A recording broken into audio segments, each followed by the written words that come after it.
Initially taking to playing the drums at 5 years old, Roy Wood was obsessed with classical music as a child, but finally took to the guitar at age 12 when he first discovered the Shadows, specifically Hank Marvin's playing. The following year, he joined his first band, the Falcons, as lead guitarist, and he was that group's youngest member by several years, which at that age, of course, counts for a lot. Like everyone else simultaneously discovered at this time, the Beatles proved that you could write your own songs, so the young Roy Wood began his songwriting career in earnest. The adjective state of mind, I might add, not the ghost town in Kansas, for those wondering. He dropped out of art school at 16, progressively moving on to various bands around Birmingham, playing the kind of clean, early 60s single-note guitar in the style of Hank Marvin. Even then, he garnered a reputation for being extremely assertive and stubborn in all matters related to music, and extremely withdrawn socially. He first met singer Carl Wayne as just another gunslinger on the then burgeoning brumbeat scene, and his promising but going nowhere group Carl Wayne and the Vikings, which also included drummer Bev Bevan and bassist Ace Kefford. Guitarist Trevor Burton completed the Moves lineup, conceived as something of a supergroup made up of the best players from across the brumbeat scene. In fact, such was the incestuous nature of Birmingham's music scene in the now mid-60s that their decision to call themselves The Move came from the reality of them all moving between different bands so frequently at the time, which is just as well, because I personally think The Move is up there with The Who, or The Smoke, or The Creation, as one of the most perfect mod-style names for a group of this exact kind. I think The Move is the best among them, in fact. And unlike so many groups of the time who perhaps got together more organically as schoolmates or whatever, The Move immediately blew all of their competition out of the water, because they were musically just streets ahead of anyone else as a unit. On top of Carl Wayne, whose unique charm I will talk about later, the other four were all perfectly competent singers and players, but I would say their secret weapon is surely their rhythm section. For starters, Ace Kefford with his Fender bass is a great player and immediately cemented The Move's signature steely bass sound, perhaps in a style more akin to John Entwistle of The Who. And The Move very deliberately kept this as part of their sound even after Kefford himself eventually left the group later on. As for drummer Bev Bevan, interestingly he uses what I believe is called the claw grip, a style that comes from the use of mallets in classical percussion. It's pretty unusual in the rock world where we're of course used to seeing matched grip, or at worst, the jazz grip. Somehow this awkward-looking style allows Bev Bevan to play quite forcefully and loud, which is absolutely key to The Move's sound and in my opinion puts them streets ahead of their contemporaries in that era. And I don't think this is talked about enough in relation to 60s groups, but the reason the Beatles, as the most prominent example, initially changed the game was because rather than being flashy and fast, which of course he was indeed capable of also, Ringo knew the importance of holding down something simply and loudly within a band. That way, if you're hearing one of these groups playing in the building next door perhaps, or the club next door, their big beat is what you are hearing first rather than the melodic instruments on the top. This is what put the beat in the Beatles, why beat was the chosen suffix in Mersey beat, brumbeat, freak beat movements, or whatever. And indeed, the foundation of modern rock as we know it now. To get back on track, The Move's heavy rhythm section was part of Roy Wood's plan to combine the muscular sound of The Who, very specifically, and alongside the striking presentation of having four singers lined up across the front of the stage, 4 or 5 part vocal harmonies in the style of the Beach Boys. The Hollies with balls, as John Lennon described them. All combined, this musically put The Move in a league of their own. All they needed now was to get famous, the process of which eventually became their undoing. Things indeed started well, with their first single in late 1966, Night of Fear, reaching number 2 on the UK charts, and their second, I Can Hear the Grass Grow, in early 1967. The Move in their first incarnation made for an excellent singles act, not just because their full and punchy group sound, as discussed, but of course because of Roy Wood's clear gift for songwriting early doors. And their first 2 singles are as good examples of any of the very specific combination of factors that make the early Move so unique and memorable. The first is the use of the mighty riff, perhaps not as the basis of an entire song, which became a hard rock trope in the 70s, but instead as an earworm to hook you into the song. And what's more appropriate for a kid raised on classical music than inserting a grab from Tchaikovsky's 1812 overture into Night of Fear's introduction? a nifty habit of Roy's that we will discuss further later on. Then with I Can Hear the Grass Grow, we've got riff after riff. See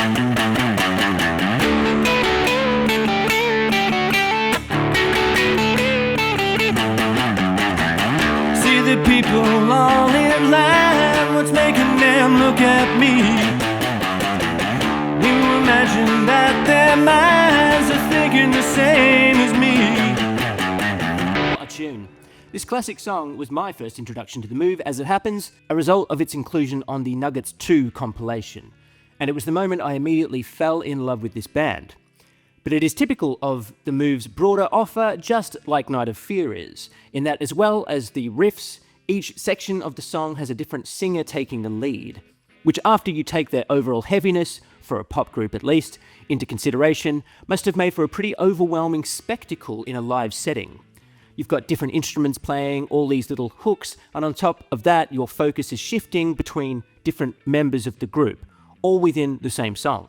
I reckon even Hendrix, who of course toured with them in 1967, might have even struggled to compete with the Move, considering his act was effectively just one man, albeit an explosively talented one. The Move as a package are pretty hard to beat. To promote the band, their manager, Tony Secunda, who also managed the Moody Blues, devised a series of increasingly brazen publicity stunts to get them attention in the music press. It started fairly innocently by first having them dress up like marauding East End gangsters, a look I think is really cool, for what it's worth. Moving on to smashing things up on stage and setting off smoke bombs, something I also think is really cool, but I'll save that for my Who episode. And then finally, to promote their third single, Flowers in the Rain, circulate a promotional postcard with a cartoon of then Prime Minister Harold Wilson in flagrante with his secretary. Big mistake, Tony. Losing the subsequent lawsuit and sacking Tony Secunda as manager, royalties for Flowers in the Rain, which were substantial considering it reached number 2 then and has remained a firm fan favourite ever since, are to this day paid to 2 charities of Harold Wilson's choice, even after his death. The Kinksian bounce of the rhythm section and the song's chords have also long fascinated me. Woke up one morning half asleep, with all my blankets in a heap, and yellow roses scattered all around. The time was still approaching 4, I couldn't stand it anymore, so marigolds upon my hunted down. Like a Ray Davies composition, it's chock full of chords and sections and is always going somewhere. The track is also notable for being the first song ever to be played on BBC Radio 1 upon its launch in 1967, and the involvement of Tony Visconti. You're likely to know Tony Visconti from his later work with David Bowie, of course, but in the mid-60s he was a budding producer whose perhaps typical American professionalism caught the attention of the Move's first producer, Denny Cordell. At the time, Cordell had bitten off slightly more than he could chew, with also producing Procol Harum and Manfred Mann at the time, palming the Move over to Visconti for Flowers in the Rain. Visconti's suggestion of the inclusion of tape speed adjusted wind instruments to augment the track struck a major chord with Roy Wood and his established classical music leanings, ultimately opening the door for the kind of elaborate orchestrations that would go on to inform Wood's ambitions for later period Move and, of course, ELO. Most notably, Visconti also went on to produce elaborate orchestrations for their mooted single, Cherry Blossom Clinic, a single they pulled because of the fallout of the Harold Wilson controversy, and indeed a track we will be returning to in this discussion. Their next single instead became the, as ever, excellent Fire Brigade, replete with fire engine sound effects, multiple memorable musical hooks, including a major nod to Eddie Cochran. It ended up being the second single after Flowers in the Rain, put out to support the release of their first album, Move, released in March 1968. Recorded across protracted recording sessions over a period of more than a year, a lifetime in 60s money, its delayed release was due, at least in part, due to the original master tapes being stolen, requiring a complete remix for the record. While it was highly anticipated and peaked at number 15 on the UK albums chart, Move suffered due to the band and the culture having somewhat moved on from where they were at the time of its recording. Which is a shame, because as a collection, or more fairly, compilation of songs, the standard is really high in terms of songwriting and production, certainly for the time. I'd compare it to the debut album of Moby Grape, another heavy five-piece band. I personally consider the Move's American equivalent in terms of musicianship and career trajectory.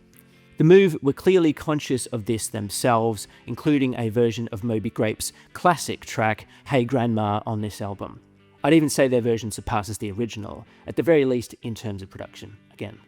Their love for playing covers, in fact, their talent for it, was further showcased in Something Else from the Move, released in 1968, an excellent live EP recorded at London's Marquee Club, and the last release from the original five-piece lineup of the Move. Not unlike certain members of Moby Grape, having overdone it on the psychedelic goofballs, Ace Kefford sadly suffered a mental breakdown shortly after Move's release and left the band, forming the Ace Kefford Stand, releasing a single or two, including one of my very favourite British Nugget-style tracks, Gravy Booby Jam, and demoing an album before basically dropping off the face of the musical earth.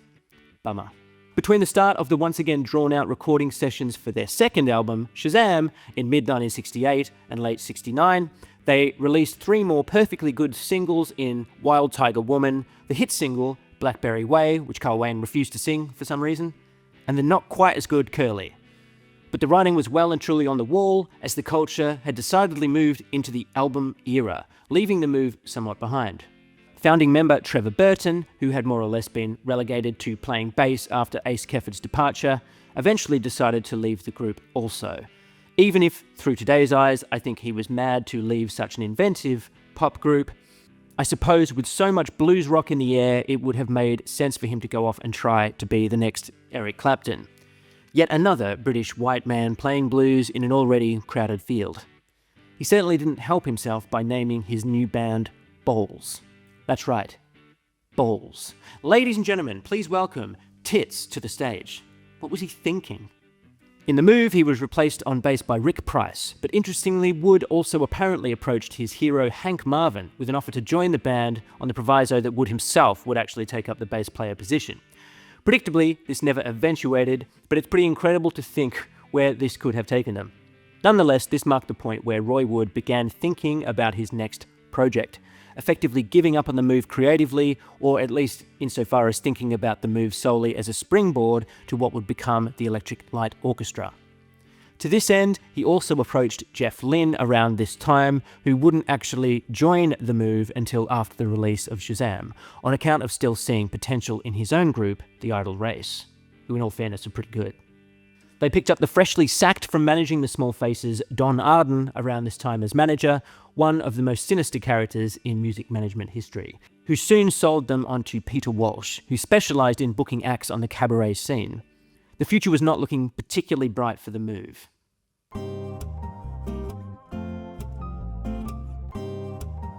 The cover for Shazam gets a lot of shit, but I think it's perfectly good and something different for the time, novel at the very least. The cover illustration depicting the members of the band as superheroes was drawn by none other than Mike Sheridan of Mike Sheridan and the Nightriders, another Brummie band that Roy Wood had briefly been a member of in the early 60s. For the album itself, it's interesting that Bev Bevan considers Shazam the Move's best work, and Roy Wood himself considers it among their worst, his view perhaps tainted by the unhappy sessions for the record. It sold poorly in the UK, and while it didn't do spectacular numbers in the US, there was naturally more of a market demand for heavier music there at this time, and it subsequently became a cult favourite at the very least. It certainly didn't help that Carl Wayne left the Move just prior to Shazam's release, and Jeff Lynne finally agreed to replace him only on the proviso that they eventually shelve the band permanently and redivert their energies into what would, in due course, become the Electric Light Orchestra. Nonetheless, before that happened, the Move ditched their management, going back to Don Arden again, ditching almost all of their previous material as well, and releasing 2 more albums as the Move with Jeff Lynne in the lineup, starting with Looking On in late 1970. And while Looking On has a fairly average reputation, I think it has a lot going for it. Considered by many the Move's metal album, they move further into the slower, heavier sound they first nailed on Shazam. Its production also isn't quite as punchy and clear in my opinion as Shazam's, but a track buried on the second side by the name of Feel Too Good is in my opinion worth the price of admission alone and is up there with anything on Shazam. 1971's Message from the Country suffers from yet murkier production still, in my view, yet it nonetheless also has a lot going for it now with Rick Price's departure from the Move. The band had become little more than a Roy Wood, Jeff Lynne outlet for material rejected for their ELO project. As an inversion of the group's own view of Shazam, Roy Wood believes Message from the Country to be their best work, while Bev Bevan considers it their worst. For mostly contractual reasons, the Move also released a string of further singles in their final 2 years to varying degrees of success, signposting very clearly to Wood and Lynne's future work with ELO and Wizzard.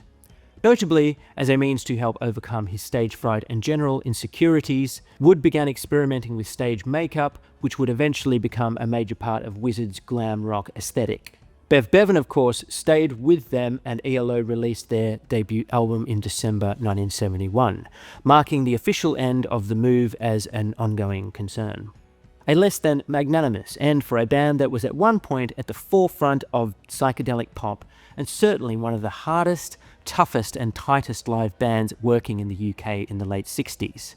As for Roy Wood, he left ELO before the release of their second album in 1972, after which Jeff Lynne stood up to the plate as band leader, with him and Bevan remaining the only consistent members of ELO's expanded lineup over the subsequent years. ELO released a string of top 10 albums and singles until their initial breakup in 1986. And it's interesting that ELO's sound pursued the use of strings in a rock setting in the mould of late-period Beatles rather than the heavy rock explored by The Move on Shazam. With origins in The Move, however, it does make sense that ELO did typically maintain a very full-sounding rhythm section, and Jeff Lynne in particular is known for his very distinct production style. He's gotten a lot of shit for it, especially for his association with the Beatles, or Threetles, reunion in the 1990s. But I've always thought he is very good at what he does, and his style has always suited the material one way or another, whether I really care for it much or not. Roy Wood went on to form the Phil Spector, Brian Wilson and 50s rock and roll inspired glam outfit Wizzard, releasing their first single in 1972 and first frankly bonkers long player the following year. Wizzard put out a string of successful singles and another album during their initial run, with Wood also releasing his first hit solo album, Boulders, also in 1973. And by solo album, I mean solo album in the sense that Roy Wood plays everything on it. While I've never really clicked with it myself, Woodheads, if they exist, consider Boulders a very big deal indeed. And weirdly, it was commercially the most successful album Wood has ever been involved in.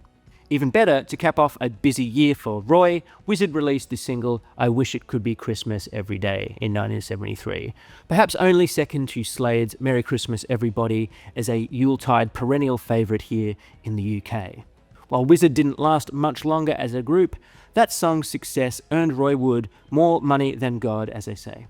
And having never been a fan of performing, he gradually retreated from the music business over the next 50 years, with his last creative spurt of original music taking place in 1987 and 1988, to little success, plus rehashing his famous Christmas single a number of times.